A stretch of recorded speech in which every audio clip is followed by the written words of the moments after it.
మోసం చేసి మామల్ని వాళ్ళని చంపలేదుగా. అది చంద్రబాబు నాయుడు గారి తత్వం కానీ జగన్మోహన్ రెడ్డి గారి తత్వం కాదు కదా. మోసం చేసి పరిపాలన, మోసం చేసి అధికారత్వాన్ని సంపాదించుకున్నాడు కానీ డైరెక్ట్గా ప్రజల్లోకి వచ్చేది సంపాదించుకోలేదుగా.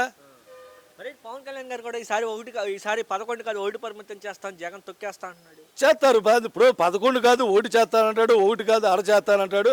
ఎందుకంటే అతను ఎప్పుడూ కూడా ఏ రకంగానైనా సరే 10 మందిని ఎదురుకుంటా కనబడితే వాయిస్ను పెంచి గట్టిగా మాట్లాడటం తప్ప చేసే పరిస్థితి అయితే ఏమీ లేదు కదా.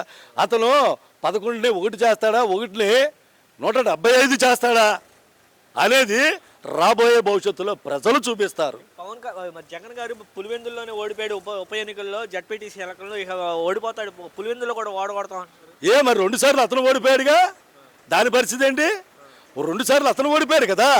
2 సార్లు అతను ఓడిపోయే మోడీ దగ్గరికి వెళ్ళో లేకపోతే ఇంకోళ్ళ దగ్గరికి వెళ్ళో ఇంకోళ్ళ దగ్గర కన్నీరు కార్చి ఒకళ్ళ పంచలు చేరితే కానీ అధికారంలోకి రానటువంటి వ్యక్తి, ఈ వ్యక్తి జగన్మోహన్ రెడ్డిని ఎలా ప్రశ్నిస్తాడు?